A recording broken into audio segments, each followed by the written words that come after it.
वृंदावनेश्वरी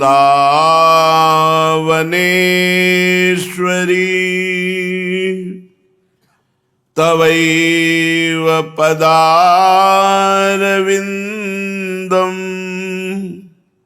प्रेमामृतैकमकरन्द रसौघपूर्णम्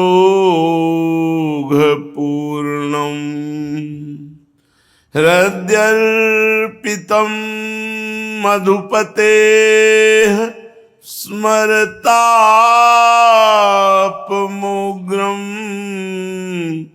निर्वापयत्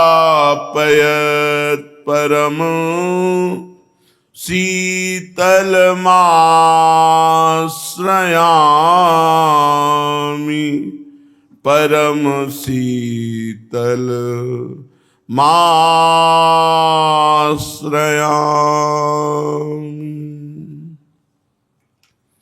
परम सच्चिदानंद घन प्रेमानंद स्वरूप नवनिवृत्त निकुंज महामहिम परम पावन श्री वृंदावन धाम, श्री वृंदावन धाम के लाडिले युगल सरकार प्राणाराध्य प्राण प्रिय श्री प्रिया प्रीतम जू, समस्त सहचरी वृंद, खग मृग पशु पंछी तरुलता श्री यमुना रस रानी रजरानी समस्त ब्रजवासी परिकर के चरणों में कोटिशा प्रणाम, कोटिशा नमन नमस्कार।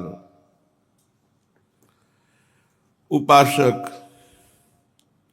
आश्रय तत्व पर स्थित रहे, हमारी साधना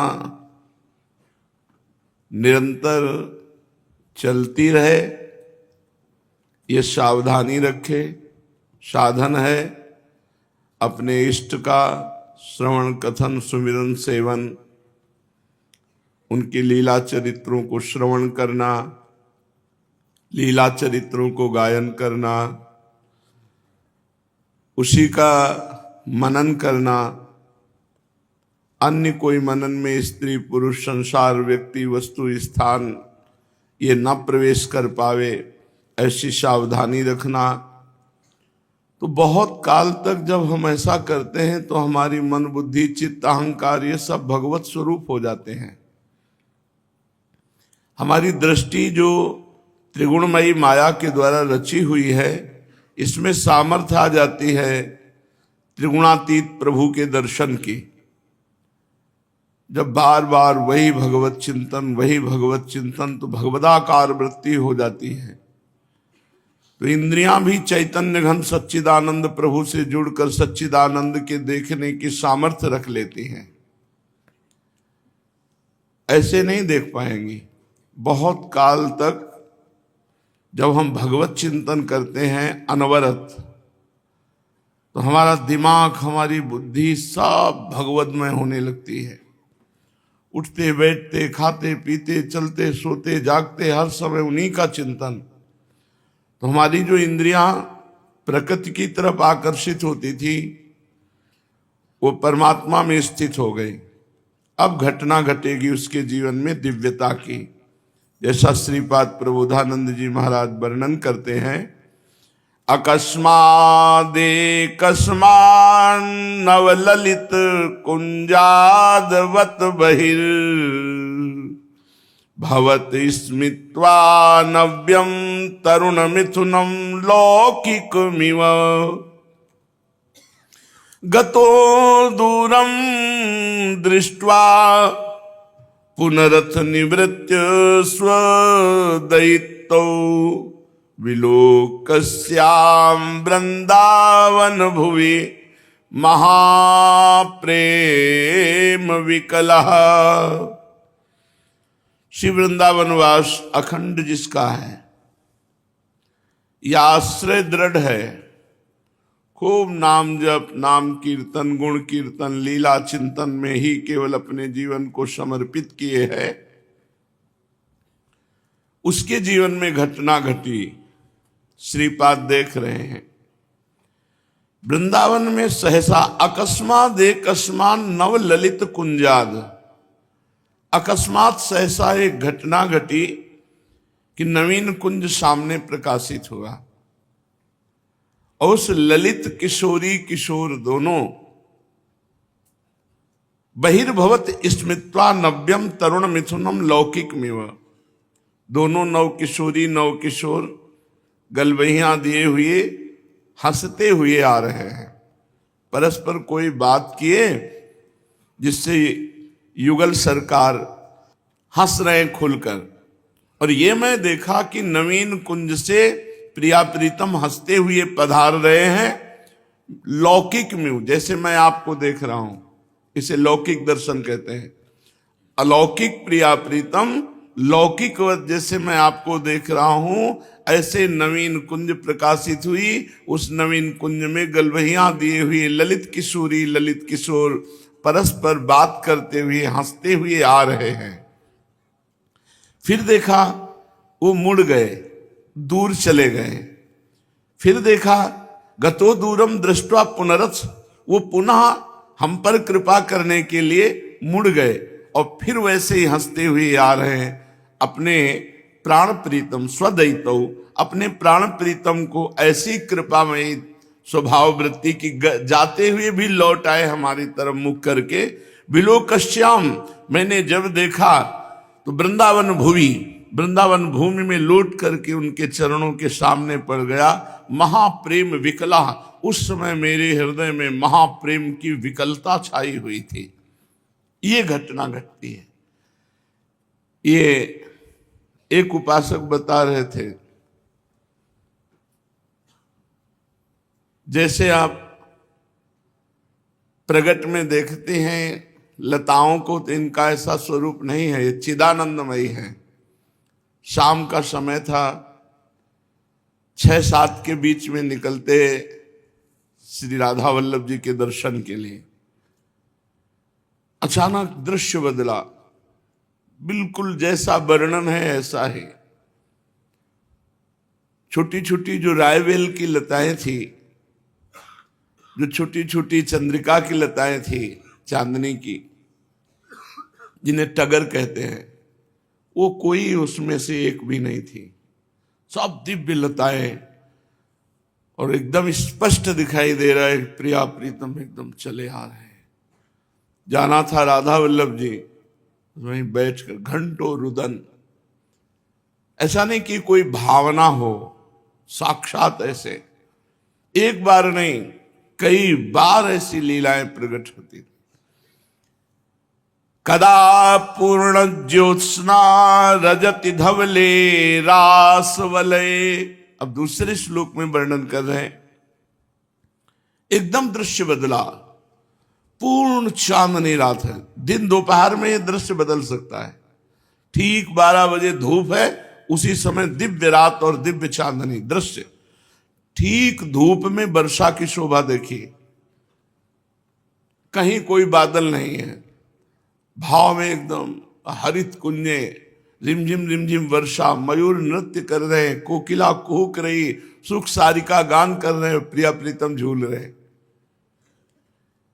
भाव देश में जब अपना चिंतन बदलता है तो बाहरी प्रकृति की सामर्थ्य नहीं कि जैसी दिखाई दे रहे ऐसी रह जाए, फिर दिव्य वृंदावन का स्वभाव और प्रभाव प्रकट हो जाता है। दूसरे श्लोक में कह रहे हैं, अकस्मात कभी ऐसा हुआ कि देखा कि पूर्ण चांदनी छिटक रही संपूर्ण वृंदावन में, पूर्ण ज्योत्सना रजत धवले, एकदम उज्जवल कांति, श्वेत कांति, मानो भूमि में कपूर पीस कर बिछा दिया गया हो, श्वेत स्फटिक मणि की भूमि हो। संपूर्ण वृंदावन श्वेत ही श्वेत, लताओं से भी चंद्र कांति प्रकट हो रही, और उसी के बीच में दिव्य रास मंडल प्रकाशित हुआ।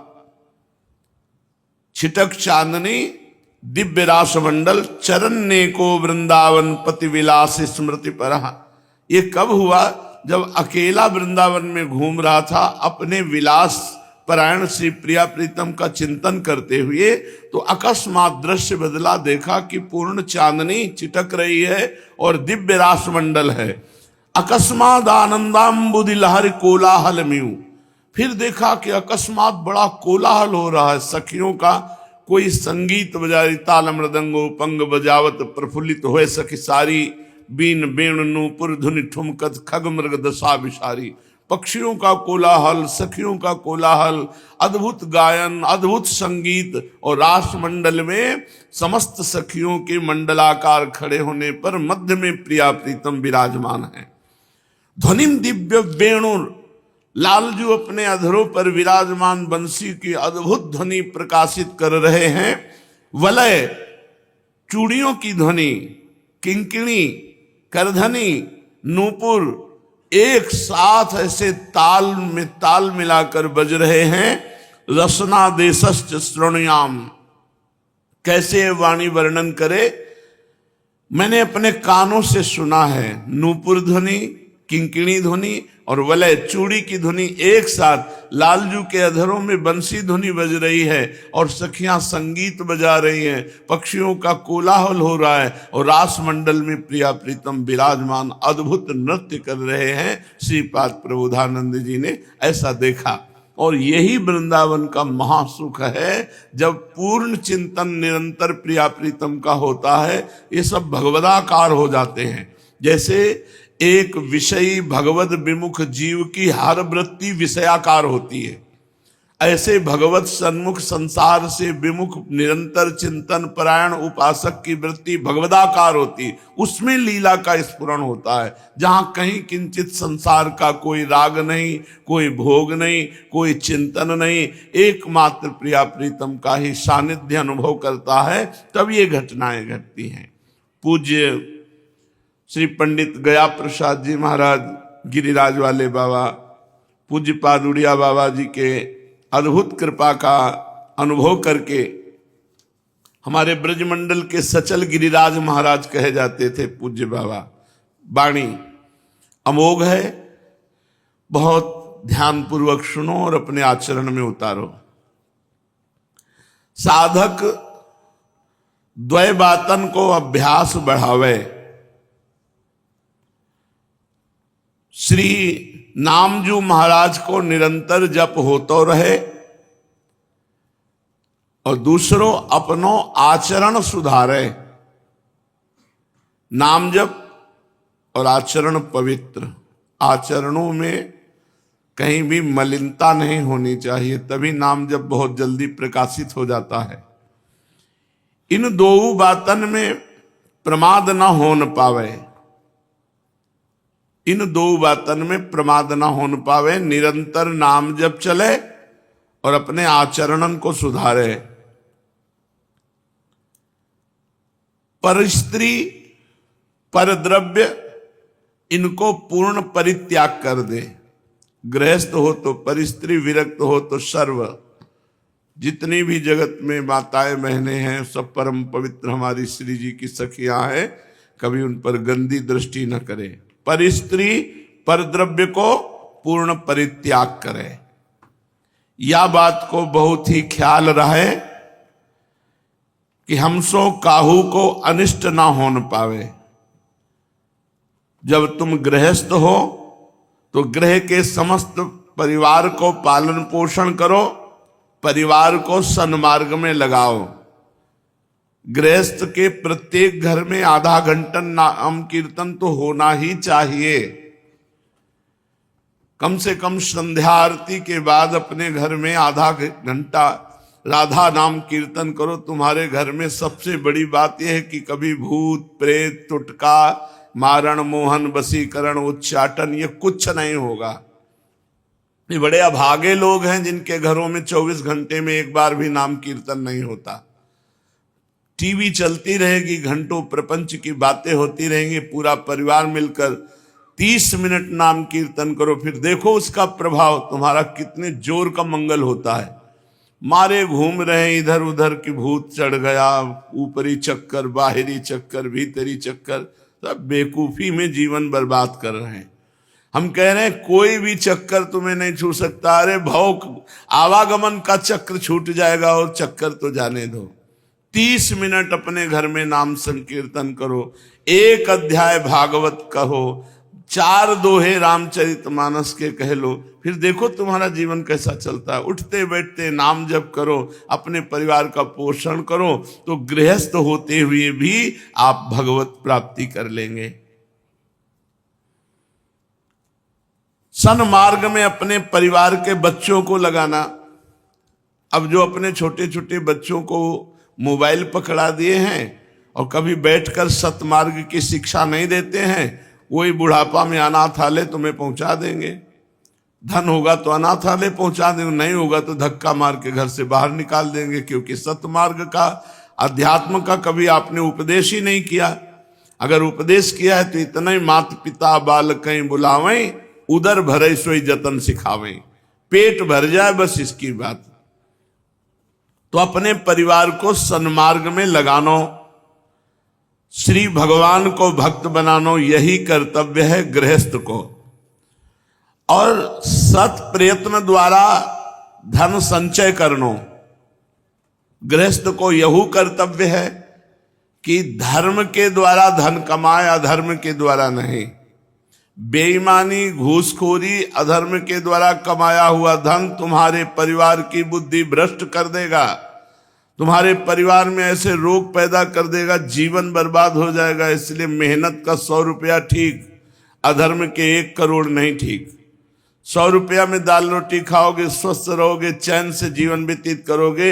अधर्म आचरण करोगे तो 1 करोड़ की गाड़ी में एसी में बैठे हुए जल जाओगे, मर जाओगे। इसलिए अधर्म का द्रव्य छूना भी जहर है, ऐसा मानो। संत जन सदैव ये संदेश देते रहते हैं कि इसका नाम मृत्यु लोक है, तुम्हें मरना पड़ेगा, रहना नहीं देश बिराना है। यहां से सबको जाना है, रहना नहीं देश बिराना है। रहे न रावण सम अभिमानी, हिरणा कश्यप संवरदानी, खान विभव की खान, जगत में कुछ दिन के मेहमान, भजले श्री भगवान, जगत में कुछ दिन के मेहमान। जैसे योग्य डॉक्टर अपने अस्पताल में आए भय रोगीन की आरोग्यता को पूरा ख्याल राखे है, अपनो पूर्ण कर्तव्य हु पालन करे है, किंतु काहू रोगी से आसक्ति नहीं कर बैठे है। ऐसे ही रहना चाहिए इस संसार में। जाने इतने बड़ो संसार को रच्यो है, वो याके पालन पोषण में पूर्ण समर्थ है। तुम केवल अपनो कर्तव्य पालन करो, काहू से आसक्ति नहीं। उचित यह है कि संसारी वस्तुओं को प्रारब्ध की देन समझ के इनके यथा लाभ से संतोष करें। पूर्ण प्रयत्न करे अपने सच्चे घर के ताई। सच्चा घर है श्री भगवान, परम धाम वृंदा विपिन। पूर्ण प्रयत्न करे अपने सच्चे घर के ताई और वहां ले जाइवे की सामान जुटावे। मृत्यु लोक से परम धाम ले जाने की सामान जुटाओ। क्या है? नाम, भगवान की कथा, भगवान की सेवा, परोपकार, ये आपके साथ जाएगा। सच्चो घर तो सदैव एक ही है, परम धाम परलोक। जो समस्त जीवन अपने समय, विद्या, चातुर्य, शरीर तथा सबरे अंतःकरण को संसारी कामन में ही जुटाए के थकाए डाले हैं, वे परलोक सुधार सो वंचित ही रह जाए हैं। सबके प्यारे, सब सो न्यारे, ऐसो रहना चाहिए या संसार में। सबके प्यारे और सबसे न्यारे। परलोक के सुधार को आगे के ताई मत टालते जाइयो। कौन जाने भविष्य में कैसो रोग तुम्हें ग्रसित कर लेगो, कैसो संकट पड़ेगो, कैसो विपत्ति आएगो। आज ठीक है तो परलोक के ताई सामान इकट्ठा कर लो। खूब नाम जप करो, खूब परोपकार करो, दूसरों को खवाओ पियाओ, सुख प्रदान करो। परहित सरिस धर्म नहीं भाई। अगर दूसरों का हित किया, इससे बड़ा पुण्य नहीं, इससे बड़ा धर्म नहीं। आज ही सो पूर्ण तत्परता, पूर्ण लगन, पूर्ण उत्साह और पूर्ण उल्लास से जुट जाओ परलोक संभारिबे में। हमारे कहवे को ये तात्पर्य कबहू नहीं कि घर के जीवन का पालन पोषण न करो या घर त्याग के दिखाऊ बाबा जी बन जाओ।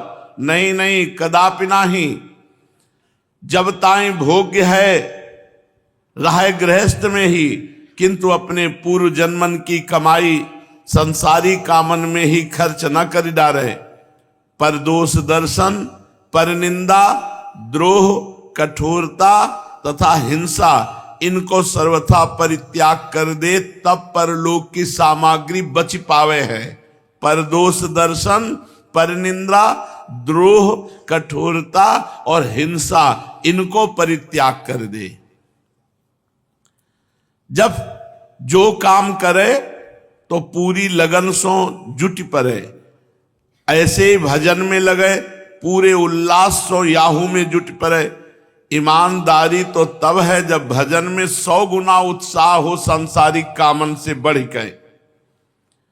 श्रद्धावान रहो, गंभीर स्वभाव बनाओ, सरल चित्त रखो, सदाचारी पवित्र आचरण, सुशील, नम्र, सदगुरुदेव भगवान की सेवा, दीनन की सहायता, परोपकार, उदार, क्षमाशीलता बनवे को अभ्यास बढ़ावे, यही परलोक को धन है।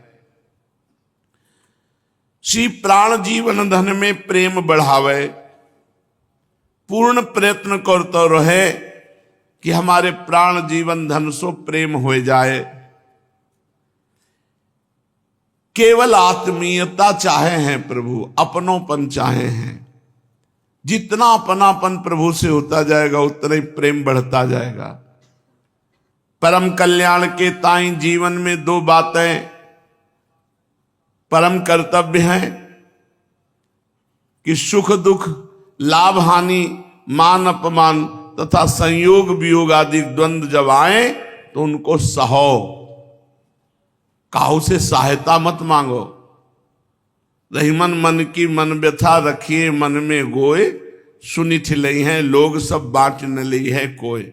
अपने दुख की बात किसी से मत कहो, कोई तुम्हारे दुख में सहयोग देने वाला नहीं है और तुम्हारा उपहास करेगा। अपने मन की बात केवल ठाकुर जी से कहो। जो तुम्हारे जीवन में सुख दुख आवे, लाभ हानि, मान अपमान, संयोग वियोग आदि द्वंद्व जो आ जाए उनको सहतो जाए। हां, आगे के ताई अपनो मार्ग परिमार्जित उज्जवल बनातो जाए। कैसी ही परिस्थिति आ जाए परंतु किसी से दुश्मनी न होन पावे, काहू से वैर न होन पावे। ये बहुत सावधानी की। पूरे संसार में एक भी शत्रु नहीं होना चाहिए भगवान के मार्ग में चलने वाले पथिक के। जो एक भी दुश्मन अगर कोई हो तो उसके पैर छू के मना लो, उससे अपनी तरफ से बात करो, अपनी तरफ से हाथ जोड़ो, उसको मना लो, नहीं भगवत प्राप्ति में बाधा पड़ जाएगी। एक भी शत्रु नहीं होना चाहिए। यदि थोड़ा भी अवकाश मिले तो भजन करवे में न चूके या जीवन को अधिक झंझटन में न फंसावे, नहीं तो भजन नहीं हो पाओगे। उतनो ही काम बढ़ावे जामे शांति पूर्वक पाप ना करना पड़े, छल ना करना पड़े, दूसरे की जीविका ना हरनी पड़े और भजन बन जाए। स्वभाव में विकार ना बढ़न पावे और भजन में बाधा ना पड़े। अधिक लाभ हानि की संभावना न होए। यही विचार तो रहे कि लाभ कहा और हानि कहा। सबसे बड़ा लाभ क्या? नाम चल रहा है। हानि क्या? नाम छूट गया। हानि हरिवंश के नाम अंतर परे, लाभ हरिवंश जपत वाणी। अगर नाम वाणी चल रहा तो बड़ा लाभ है, नाम छूट गया तो बड़ी हानि है। ये विचार तो रहे, पूर्ण प्रयत्न करते रहे कि याही जीवन में सच्चो भजन बन जाए। व्यर्थ बोलनो, व्यर्थ देखनो, व्यर्थ सुननो और व्यर्थ विचारनो, इन चारों व्यर्थन सो साधक को सदैव बचनो चाहिए। व्यर्थ बोलनो, व्यर्थ देखनो, व्यर्थ सुननो और व्यर्थ विचारनो, इन चारों व्यर्थन सो साधक को सदैव बचनो चाहिए। यदि साधक या उपदेशामृत के पालन में दृढ़ प्रतिज्ञ हो जाए तो लोक तथा परलोक सहज में ही सुधार जाएं। सदवाक्य पालन की विधि पर अधिक ध्यान रखनो। प्रथम सदवाक्य को पढ़े या सुने, तत्पश्चात वाको विचारे और फिर आचरण में उतारे। केवल सुन लेने से बात नहीं बनेगी, सुनो और उसको गुनो, विचारो और अपने आचरण में उतारो। सनई सनई धीरे धीरे एक एक सद्गुण अपने आचरण में उतारे और दुर्गुण को त्यागता चला जाए। जो जो हमारे अंदर कमियां हैं, गलतियां हैं, उनको धीरे धीरे त्यागते चले जाएं और एक एक भागवतिक सद्गुण हृदय में धारण करते जाएं। तदनु शुभ अवसर में पालन करिबे की प्रतिज्ञा करे। बड़े बड़े दोषन से प्रतिज्ञा बचाए ले। शुभ अवसर, भाई आज अमावस्या है, आज हम कसम खाते हैं, प्रतिज्ञा लेते हैं कि आज के बाद हम ऐसा नहीं करेंगे। बस बार बार चिंतन करें, हमने अमावस्या के दिन कसम खाई वृंदावन में, अब मैं ऐसा कभी नहीं करूंगा। तो बड़े बड़े दोषों का नाश हो जाता है। पर्व पर, पवित्र दिनों पर उनको साक्षी करके प्रतिज्ञा लेने से। लेना चाहिए साधक को जो दोष हैं अपने, उन दोषों को त्यागने के लिए गुरु के सामने, भगवान के सामने, भगवान के श्री विग्रह के सामने, श्रीधाम वृंदावन में प्रतिज्ञा लेनी चाहिए कि मैं आज से ऐसा नहीं करूंगा। देखो, कोई तुम्हें दोष नजर आ रहा हो अपने में जिसे छोड़ ना पा रहे हो, तो अभी इसी क्षण प्रतिज्ञा लो कि आज से मैं ये दोष नहीं करूंगा। विचार करो, जो दोष तुम्हें दिखाई दे रहा है अपने अपने अंदर, वो आज प्रतिज्ञा लो बाबा को साक्षी करके। पंडित गया प्रसाद जी की वाणी है तो बाबा को साक्षी करो, पंडित गया प्रसाद जी को, कि आज वृंदावन की ब्रह्म मुहूर्त में, वृंदावन की भूमि पर ब्रह्म मुहूर्त में मैं एक नियम लेता हूं, ये प्रतिज्ञा करता हूं, कसम खाता हूं कि आज से नहीं करूंगा। किया? कोई एक एक दोष, अपने पास तो भंडार लगे हैं दोषों के, तो एक दोष का कोई ले लो, ले लिया। साधन संबंधी नियम लो। आज से मैं कसम खाता हूं किसी माता बहन की तरफ गंदी दृष्टि से नहीं देखूंगा, कोई नशा नहीं करूंगा, आदि आदि जो आपके अंदर दोष है। लिया नियम, बताने की जरूरत नहीं, एक नियम कोई ले लो।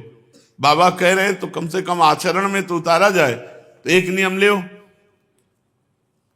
अब ले लिया, श्री राधा वल्लभ लाल की जय, क्योंकि वही पालन करवाएंगे, वही सामर्थ्य देंगे। तो पवित्र दिनन में, पवित्र स्थानन में प्रतिज्ञा करे कि आज सो या दोष का हम त्याग करें या सद्गुण धारण करें। और जो प्रतिज्ञा करें तो चाहे प्राण निकल जाए पर वह प्रतिज्ञा को न तोड़े। दूसरी बात है, समझो, जो आपने प्रतिज्ञा ली ये फिसलने वाली नहीं होनी चाहिए। वृंदावन में सत्संग में साधु साक्षी करके आपने लिया है, त्रुटि न होने पावे, ठीक है। जो जो नियम लिया बताने की जरूरत नहीं। विरक्त के लिए सबसे पावरफुल प्रतिज्ञा है कि हम कभी किसी माता बहन की तरफ गंदी दृष्टि से नहीं देखेंगे। बहुत सुंदर प्रतिज्ञा है और ऐसी तो सबको लेनी चाहिए। प्राणपन सो जो प्रतिज्ञा ले वाको पालन करे। प्रतिज्ञा को पूर्ण प्रयत्न से पालन करवे पे दिव्यता आवे है। जो नियम लियो उसको पालन करो। हमने देखा कि नियम, प्रतिज्ञा बड़े बड़े दोषों से बचा देती। मन कह रहा है, पूरी तैयारी है, लेकिन बार बार हृदय में आता कि यार हमने कसम खाई, ये चीज हमें, यार मन कह रहा है और वो भोग सामने है और हमने कसम खाई, बचा लिया, कसम ने बचा लिया और कसम उसको छुड़वा देती है। बार बार मन, नहीं ये कसम तो हम नहीं तोड़ सकते, ये प्रतिज्ञा तो बचा लिया, प्रतिज्ञा ने बचा लिया। जैसे श्री रामनवमी, श्री कृष्ण जन्माष्टमी, मार्गशीर्ष शुक्ला पंचमी, माघ शुक्ला में श्री गुरुवार, कार्तिक शुक्ला की षष्ठी और आज का मंगलवार, प्रातः काल ब्रह्म मुहूर्त। आपने नियम ले लिया, अब टूटने न पावे, पक्का नियम परम कल्याण को मार्ग है अपने सदगुरुदेव भगवान में पूर्ण श्रद्धा, पूर्ण भगवत भाव। गुरुर् ब्रह्मा गुरुर् विष्णु गुरुर्देव महेश्वरा, गुरु साक्षात परब्रह्म तस्मै श्री गुरुवे नमः। किंतु ये ध्यान रहे कि अन्य महात्मन में अवज्ञा बुद्धि न हो पावे। अपने गुरुदेव में पूर्ण श्रद्धा, पूर्ण भगवत भाव, पर अन्य संतन के प्रति अवज्ञा ना हो कि अरे ऐसे नहीं, सब संतों को प्रणाम करे, पर अपने गुरुदेव में विशेष भगवत भाव। अपने इष्ट में पूर्ण भाव होए, इष्ट को भजन, पूजन, वंदन, प्रार्थना, ध्यान और सानिध्य बढ़ातो ही जाए। इनसो प्रेम करीबे को अभ्यास करे, आत्मीयता को अनुभव करे। उत्तम प्रकार तो यही है कि इनके ताई अपनो सर्वस्व समर्पण करतो जाए, इनसो कछु इच्छा न करे। तथापि यदि कछु इच्छा ही करनी पड़े तो इनसो ही करे, और या ही करे कि आपसो प्रीति हो जाए, आपके भजन सो प्रीति हो जाए, आपके भक्तन सो प्रीति हो जाए। ऐसो भाव रखनो। श्री भगवान के काहू स्वरूप की निंदा न करे, तिरस्कार न करे। ये हमारे राधा वल्लभ लाल जी तो बहुत सुंदर, बहुत ऐसे अमुक ठाकुर, जहां ऐसा कहा तो आपके ठाकुर से आपकी रति खत्म हो जाएगी। अगर आपने किसी श्री विग्रह की निंदा की अपने ठाकुर से मिला करके, तो आपके ठाकुर से आपकी प्रीति चली जाएगी। एक ही श्री भगवान के ये सब स्वरूप है, इसलिए तिरस्कार बुद्धि न हो न पावे। काहू भावुक भक्त के भूल के वाके भाव में ठेस न पहुंचा दे। कभी भूल कर किसी वैष्णव का दिल न दुखाना, क्योंकि बहुत हृदय कोमल होता है, लुजलुजा हृदय होता है, और भावुक जनों के हृदय में ठेस पहुंच जाना है, ये सीधे भगवान को दुख पहुंचता है। तो बाबा कह रहे हैं कि भावुक जनों के भावना से खिलवाड़ न करे उनकी। अब जैसे छोटा बच्चा है, वो छोटे छोटे श्री जी लालजू लिए गुड़िया गुड्डे की तरह, आप खिलवाड़ मत समझो। वो राधा कृष्ण समझ रहा है उनको, तो उसको उसी भाव से पुष्ट करो। गुड्डा गुड्डी लिए ऐसे उपहास करिए, क्या ठाकुर जी है, ठाकुर जी श्री विग्रह विराजमान करो, ऐसे कुछ नहीं। भावुक जनों का अलग खेल होता है। किसी भी बच्चे के भी भाव में ठेस ना पहुंच जाए, नहीं तो तुम्हारे उपासना में ठेस पहुंच जाएगी। या विचार राखनो, काहू भावुक भक्त की किसी का उपहास न करे। कोई पत्थर लिए है और उसमें भावना ठाकुर जी की कर रहा है, तो आप कहते हो न शालिग्राम है, न नर्मदेश्वर है, ये क्या है, न श्री विग्रह है, न मुख है, न चरण है। आप नहीं, अगर वो भाव में है तो उसके साक्षात भगवान उसके पास है। तो काहू भक्त की भावना सो खेले नहीं, ठेस न पहुंचावे। श्री भगवत प्राप्ति के ताई सबको या होश से समझनो है कि महत भगवत अपराध ना बनने पावे। जो भगवत भक्त जन है, अपराध सो बहुत बचतो रहे। भावुक श्री भगवान के जा रूप की भावना करे हैं, अवसर आयवे पे श्री भगवान वा भावुक के ताई वाही रूप सो दर्शन दे हैं। यद यद धियात उर्गाय विभावयंती तत्तद वपुः प्रणय से सदनुग्रहाय। जैसे जैसे भक्त भाव करता, भगवान अनुग्रह करके वैसा ही रूप अनुभव कराते हैं। भक्तन से कबहू विवाद न करें। ऐसे ही किसी भक्त से वाद विवाद न करे, किसी भक्त का दिल न दुखाए। वो जो जैसे भाव में रमा रहने दो। समय, द्रव्य, शरीर, इंद्री, परिकर, अंतःकरण, इन सब को क्रमशः भगवान की ओर झुका तो जाए। इन सब की सार्थकता याही में है, जहां जहां अपना मोह होए उन सबको श्री भगवान में समर्पण कर तो जाए। प्रभु सो यही कहतो रहे तो दीयम वस्तु गोविंदो तुभ्यमेव समर्पये। ये महावाक्य है कि हे गोविंद, आपकी दी हुई वस्तु आपको समर्पित है। सब करी मांगे एक फल राम चरण रति हो। भगवान को जो समर्पित किया जीवन है वो एक ही बात मांगता है कि भगवान के ही चरणों में प्रेम हो। श्री प्राणनाथ सो संबंध जोड़ लेनो, यही बड़ी भारी बुद्धिमत्ता है। साधक को परम कर्तव्य यही है कि शीघ्रातिशीघ्र श्री जीवन धन सो अपनो संबंध निश्चित कर ले कि भगवान से हमारो संबंध का है। माता को संबंध, पिता को संबंध, मित्र को संबंध, दास को संबंध, स्वामी को संबंध, गुरुजन को संबंध, जो माने प्रभु को सब तैयार है वो तो मानने के लिए। और संबंध मान के वैसे ही व्यवहार करे, जैसा संबंध माने वैसे ही व्यवहार करे प्रभु से, वैसे ही सेवा करे। और एक महावाक्य और माने कि जननी सम जानहि पर नारी, मां के समान पराई माताओं बहनों को देखे। अपनों सो बड़ी अवस्था बारीन में मातृ भाव राखे, बराबर वारीन में बहिन भाव राखे, छोटी जो हैं उनमें पुत्री भाव सो सदैव बर्ताव करे। पर स्त्री को स्पर्श ना होने पावे, क्योंकि स्पर्श होनो ही महापाप है। और जब 40 वर्ष की अवस्था हो जाए तो गृहस्थ को भी ब्रह्मचर्य से पूरा पालन करना चाहिए। 40 वर्ष तक संतानोत्पत्ति के लिए सहवास का आदेश है। 40 वर्ष के बाद ब्रह्मचर्य धारण कर लेना चाहिए। अपने संयोग में तो कई ऐसे जोड़े हैं जो अभी 28, 30, 32 के हैं और आजीवन के लिए ब्रह्मचर्य पति पत्नी दोनों लेकर के वास कर रहे हैं। कई ऐसे हैं, एक दो नहीं, कई ऐसे दंपति हैं जो वैराग्य ले चुके हैं, जो कसम खा के ब्रह्मचर्य का प्रतिज्ञा पूर्वक पालन कर रहे हैं, पति पत्नी साथ रहते हैं। श्रीमद् भागवत महापुराण। भगवान श्री कृष्णचंद्र जो उद्धव को उपदेश करते हैं, जो प्रश्न उद्धव जी करते हैं। आज उद्धव जी प्रश्न कर रहे हैं, हे श्याम सुंदर, यद्यपि स्वरूपतः प्रकृति और पुरुष दोनों एक दूसरे से सर्वथा भिन्न हैं, तथापि वे आपस में इतने घुले मिल गए हैं कि साधारणता उनका भेद नहीं जान पड़ता। प्रकृति में पुरुष और पुरुष में प्रकृति अभिन्न से प्रतीत होते हैं। इनकी भिन्नता स्पष्ट कैसे हो?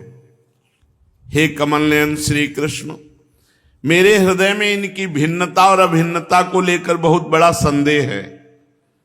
प्रकृति और पुरुष ये दोनों एक दूसरे से भिन्न हैं, तथापि आपस में इतने घुले मिले हैं कि इनका भेद नहीं जान पड़ता। प्रकृति पुरुष, पुरुष में प्रकृति, प्रकृति में पुरुष, पुरुष में प्रकृति अभिन्न से प्रतीत होते हैं। तो हे श्री कृष्ण, मेरे हृदय में इनकी भिन्नता और अभिन्नता को लेकर बहुत बड़ा संदेह है। आप तो सर्वज्ञ हैं, अपनी युक्ति युक्त वाणी से मेरे संदेह का निवारण कर दीजिए। भगवान, आपकी ही कृपा से जीवों को ज्ञान होता है, आपकी माया शक्ति से ही उनके ज्ञान का नाश होता है। अपनी आत्मस्वरूपिणी माया की विचित्र गति आप ही जानते हैं और कोई नहीं जानता, अतएव आप ही मेरा संदेह मिटाने में समर्थ हैं। भगवान श्री कृष्ण ने कहा, उद्धव जी, प्रकृति और पुरुष, शरीर और आत्मा, इन दोनों में अत्यंत भेद है। प्रकृति और पुरुष में, शरीर और आत्मा में, दोनों में अत्यंत भेद है। इस प्राकृत जगत में जन्म मरण, वृद्धि ह्रास आदि विकार लगे रहते हैं। प्रकृति में जन्म मरण, बढ़ना और घटना, ये विकार लगे रहते हैं। इसका कारण यह है कि यह गुणों के क्षोभ से ही बना है। प्रिय मित्र, मेरी माया त्रिगुणात्मिका है, वही अपने सतोगुण, रजोगुण, तमोगुणों से अनेक प्रकार की भेद वृत्तियां पैदा कर देती है। यद्यपि इसका विस्तार असीम है, फिर भी इस विकारात्मक सृष्टि को 3 भागों में बांट सकते हैं। वे 3 भाग हैं, अध्यात्म, अधिदैव और अधिभूत। उदाहरणार्थ, नेत्रेंद्रिय अध्यात्म है, उसका विषय रूप अधिभूत है, और नेत्र गोलक में स्थित सूर्य देवता का अंश अधिदैव है। ये तीनों परस्पर एक दूसरे के आश्रय से सिद्ध होते हैं। इसलिए अध्यात्म, अधिदैव, अधिभूत ये तीनों ही परस्पर सापेक्ष हैं। परंतु आकाश में स्थित सूर्यमंडल इन तीनों की अपेक्षा से मुक्त है, क्योंकि वह स्वतः सिद्ध है। इसी प्रकार आत्मा भी उपर्युक्त तीन भेदों का मूल कारण, उनका साक्षी और उनसे परे है। वही अपने स्वयं सिद्ध प्रकाश से समस्त सिद्ध पदार्थों की मूल सिद्धि है। उसी के द्वारा सबका प्रकाश होता है। जिस प्रकार चक्षु के तीन भेद बताए गए, उसी प्रकार त्वचा, श्रोत, जिह्वा, नासिका और चित्त आदि के भी तीन तीन भेद हैं। प्रकृति से महातत्व बनता और महातत्व से अहंकार। इस प्रकार यह अहंकार गुणों के क्षोभ से उत्पन्न हुआ प्रकृति का ही एक विकार है। अहंकार के तीन भेद है, सात्विक अहंकार, तामस राजअहंकार और राजस अहंकार। ये अहंकार ही अज्ञान और सृष्टि की विविधता का मूल कारण है।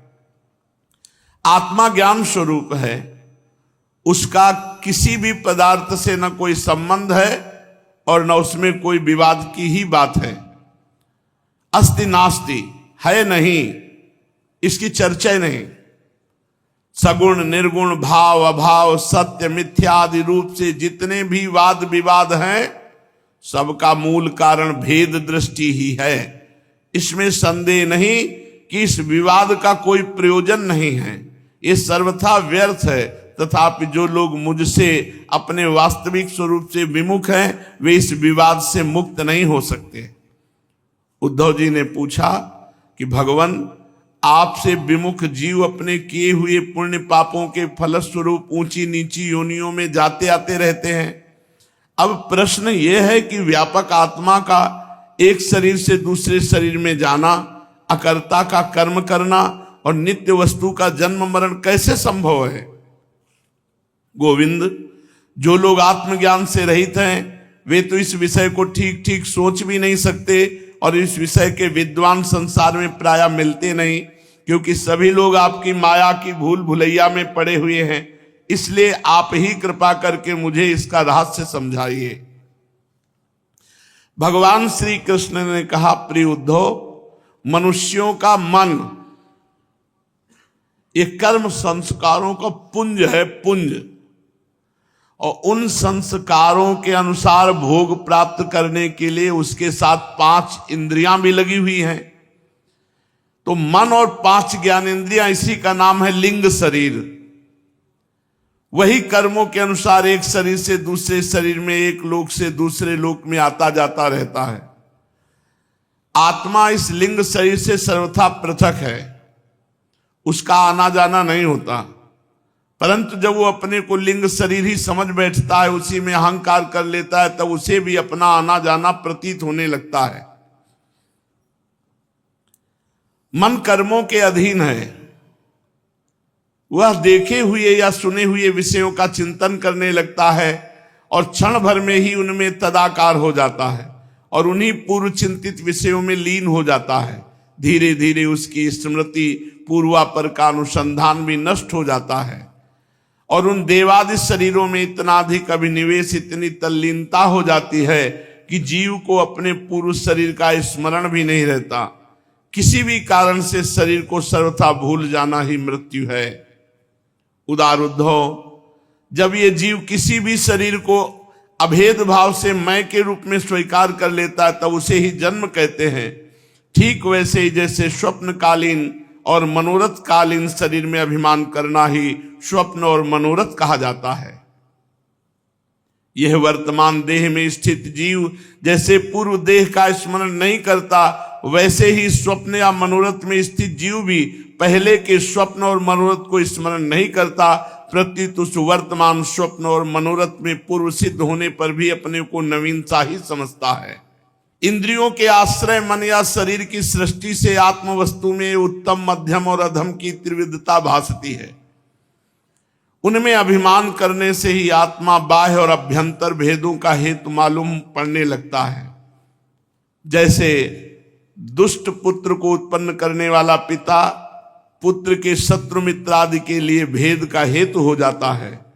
प्यारे उद्धव, काल की गति सूक्ष्म है, उसे साधारणता देखा नहीं जा सकता।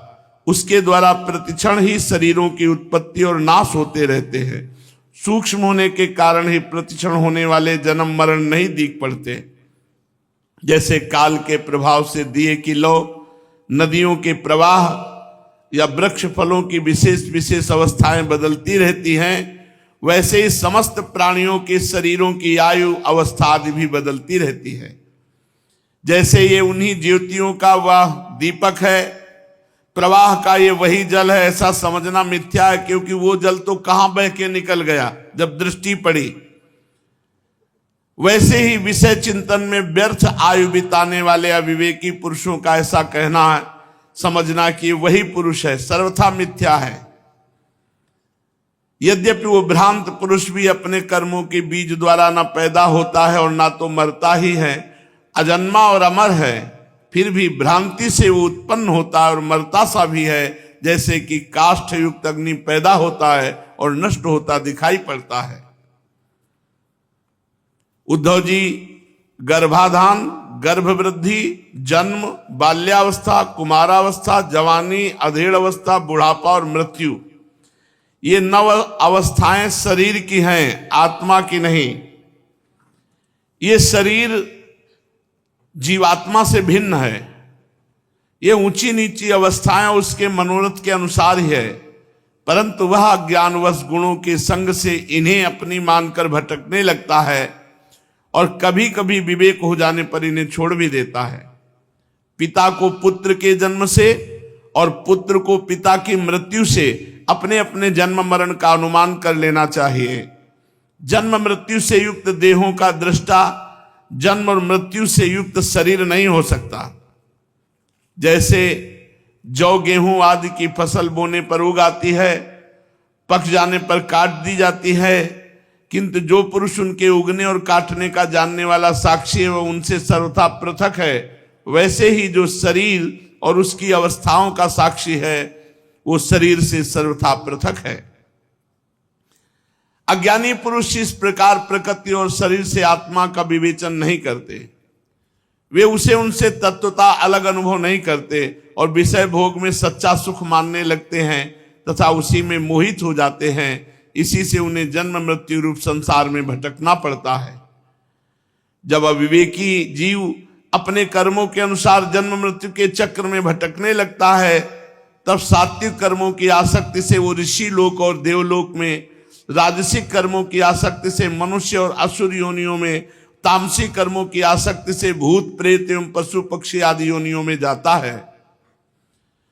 जैसे कि जब मनुष्य किसी को नाचते गाते देखता है तो स्वयं भी उसका अनुकरण करने, तान तोड़ने लगता है, वैसे ही जब जीव बुद्धि के गुणों को देखता है तब स्वयं निष्क्रिय होने पर भी उसका अनुकरण करने के लिए बाध्य हो जाता है। जैसे नदी तालाब आदि के जल के हिलने या चंचल होने पर उसमें प्रतिबिंब तट के वृक्ष भी उसके साथ हिलते डोलते से जान पड़ते हैं, जैसे घुमाए जाने वाले नेत्र के साथ साथ पृथ्वी भी घूमती हुई से दिखाई देती है, जैसे मन के द्वारा सोचे गए तथा स्वप्न में देखे गए भोग पदार्थ सर्वथा अलीक ही होते हैं, वैसे ही हे दासार उद्धव, आत्मा का विषयानुभव रूप संसार भी सर्वथा असत्य है। आत्मा तो नित्य शुद्ध मुक्त बुद्ध स्वभाव है, नित्य मुक्त है, नित्य शुद्ध है, नित्य बुद्ध है आत्मा। विषयों के सत्य न होने पर जो जीव विषयों का ही चिंतन करता रहता है उसका ये जन्म मृत्यु रूप संसार चक्र कभी निवृत्त नहीं होता। जैसे स्वप्न में प्राप्त अनर्थ परंपरा जागे बिना निवृत्त नहीं होती, ऐसे ही बिना ज्ञान हुए जन्म मृत्यु के चक्र से छुटकारा नहीं मिलता। प्रिय उद्धव, इसलिए इन दुष्ट इंद्रियों से विषयों को मत भोगो। आत्मा के अज्ञान से प्रतीत होने वाला सांसारिक भेदभाव ब्रह्म मूलक ही है, ऐसा समझो।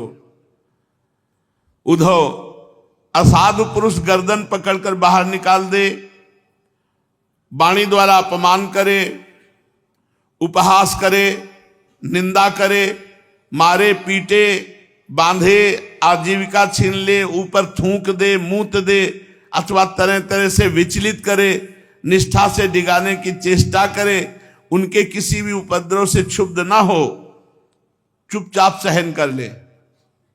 ज्ञानी पुरुष को चाहिए कि कोई ऊपर मूत दे, थूक दे, मारे पीटे, बांध दे, जीविका छीन ले, तो भी चुपचाप रहे, सह जाए, भगवान कह रहे। क्योंकि वे बेचारे अज्ञानी हैं, उन्हें परमार्थ का तो पता ही नहीं है। अतः जो अपने कल्याण का इच्छुक है उसे सभी कठिनाइयों से अपनी विवेक बुद्धि द्वारा ही, किसी बाह्य साधन से नहीं, बाह्य सहयोग से नहीं, अपनी बुद्धि के द्वारा अपने को बचा लेना चाहिए। वस्तुतः आत्मदृष्टि ही समस्त विपत्तियों से बचने का एकमात्र साधन है। जब भगवान ने उपदेश किया तो उद्धव जी ने कहा, भगवान आप समस्त वक्ताओं के शिरोमणि हैं, मैं इस दुर्जनों से किए गए तिरस्कार को अपने मन में अत्यंत असह्य समझता हूं, इसको सहन करना बहुत कठिन है। अतः जैसे मैं इसको समझ सकूं, आपका उपदेश जीवन में धारण कर सकूं, वैसे हमें बतलाइए। हे विश्वात्मन, जो आपके भागवत धर्म के आचरण में प्रेम पूर्वक संलग्न हैं, जिन्होंने आपके चरण कमलों का ही आश्रय ले लिया है, उन शांत पुरुषों के अतिरिक्त बड़े बड़े विद्वानों के लिए भी दुष्टों के द्वारा किया हुआ तिरस्कार सह लेना अत्यंत कठिन है, क्योंकि प्रकृति अत्यंत बलवती है। श्री सुखदेव जी कहते हैं, परीक्षित, वास्तव में भगवान की लीला कथा ही श्रवण करने योग्य है।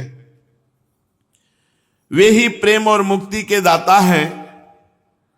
जब उनके परम प्रेमी भक्त उद्धव जी ने इस प्रकार प्रार्थना की, तब यदुवंश विभूषण श्री भगवान ने उनके प्रश्न की प्रशंसा करके उनसे इस प्रकार कहा। भगवान श्री कृष्ण ने कहा, देवगुरु बृहस्पति के शिष्य उद्धव जी, इस संसार में प्रायः ऐसे संत पुरुष नहीं मिलते जो दुर्जनों की कटुवाणी से बिंधे हुए अपने हृदय को संभाल सके। कोई अपमान करे और वो सह जाए, ऐसे संत नहीं मिलते। मनुष्य का हृदय मर्म भेदी बाण से बिंधने पर भी उतनी पीड़ा का अनुभव नहीं कराता जितनी पीड़ा उसे दुष्ट जनों के मर्मांत एवं कठोर बाग बाण से पहुंचती है। कठोर वचन, चुभने वाले वचन जितना दुख देते हैं, उतना शरीर में बाण लग जाए तो दुख नहीं लगता। उद्धव जी, इस विषय में महात्मा लोग एक बड़ा पवित्र प्राचीन इतिहास कहा करते हैं, वो मैं तुम्हें सुनाऊंगा, तुम मन लगाकर उसे सुनो। एक भिक्षुक को दुष्टों ने बहुत सताया था। उस समय भी उसने अपना धैर्य नहीं छोड़ा और उसे अपने पूर्व जन्म के कर्मों का फल समझकर कुछ अपने मानसिक उद्गार किए, प्रकट किए। उन्हीं का मैं इस इतिहास में वर्णन करता हूं। प्राचीन समय की बात है, उज्जैन में एक ब्राह्मण रहता था।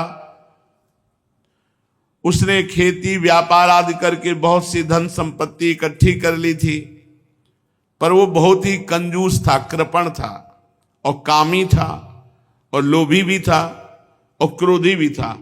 पूरे नरक के चांस तब थे, काम, क्रोध, लोभ, मोह। क्रोध तो उसे बात की बात में आ जाया करता था। उसने अपने जाति बंधु अतिथियों को कभी मीठी बात से भी प्रसन्न नहीं किया, खिलाने पिलाने की तो बात जाने दो, इतना कंजूस था। वह धर्म कर्म से खाली घर में रहता, बस जो आता सब दबा दबा के रखना, कभी कोई परोपकार करना, किसी को भोजन, मीठी बात से किसी को संतुष्ट नहीं किया, भोजन पानी की तो बात जाने दो। और स्वयं भी प्रयोग नहीं करता, स्वयं भी अपनी धन संपत्ति के द्वारा समय पर अपने शरीर को भी सुखी नहीं करता था।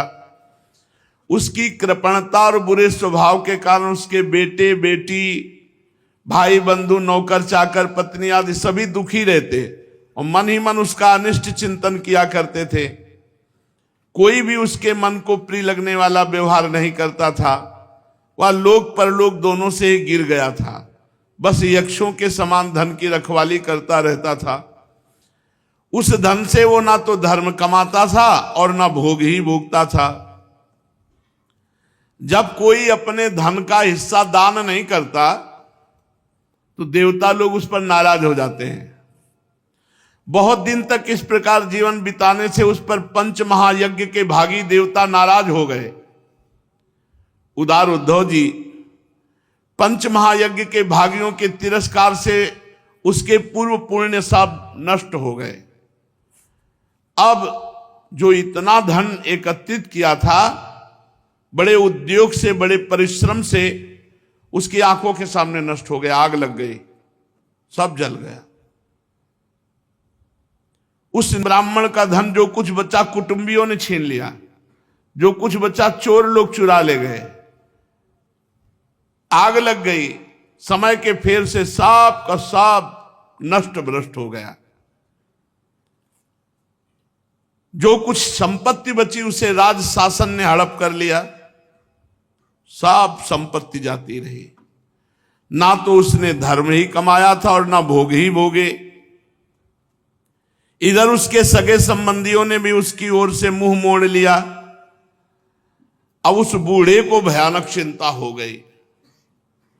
धन के नाश से उसके हृदय में बड़ी जलन हुई। उसका मन खेद से भर गया, आंसुओं के कारण गला रुंध गया। परंतु इस तरह चिंता करते करते ही उसके मन में संसार के प्रति महान दुख बुद्धि और उत्कट वैराग्य का उदय हुआ। जब सब कुछ नष्ट हो गया, परिवार का कोई उसे साथ देने के लिए तैयार नहीं हुआ, शरीर बूढ़ा, तो उसे भगवान की याद आई।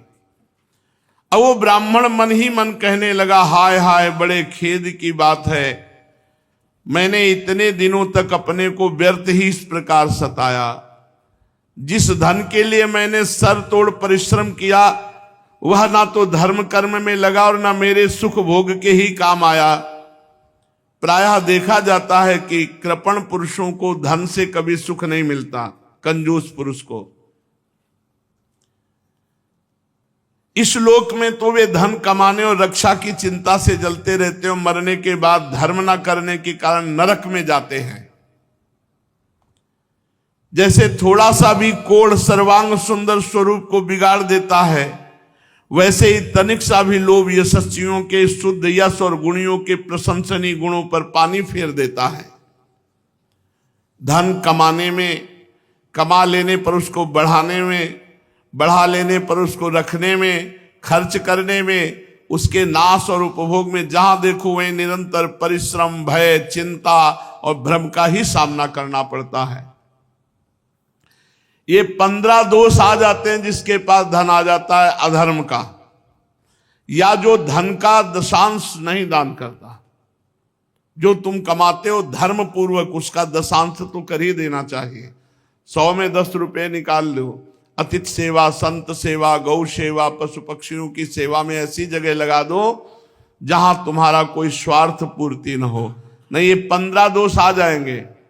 चोरी, हिंसा, झूठ बोलना, दंभ दिखावा, काम भोग, क्रोध, गर्व, अहंकार, भेद बुद्धि, वैर, अविश्वास, स्पर्धा, लंपटता, जुआ और शराब, ये 15 दोष धन के कारण आ जाते हैं। जो धर्म से कमाकर दशांश दान नहीं करता या जो अधर्म से कमाई करता है तो 15 दोष आ जाते हैं। चोरी, हिंसा, झूठ बोलना, दंभ, काम, क्रोध, गर्व, अहंकार, भेद बुद्धि, वैर, अविश्वास, स्पर्धा, लंपटता, जुआ और शराब, ये 15 अनर्थ मनुष्यों में धन के कारण ही माने गए हैं। इसलिए कल्याणकामी पुरुष को चाहिए कि स्वार्थ एवं परमार्थ के विरोधी अर्थ नामधारी अनर्थ को दूर से ही छोड़ दे। भाई, बंधु, स्त्री, पुत्र, माता पिता, सगे संबंधी जो स्नेह बंधन से बंधकर बिल्कुल एक हुए रहते हैं, सब के सब कौड़ी के लिए, कौड़ी कौड़ी के कारण इतने दूर हो जाते हैं कि एक दूसरे के शत्रु बन जाते हैं।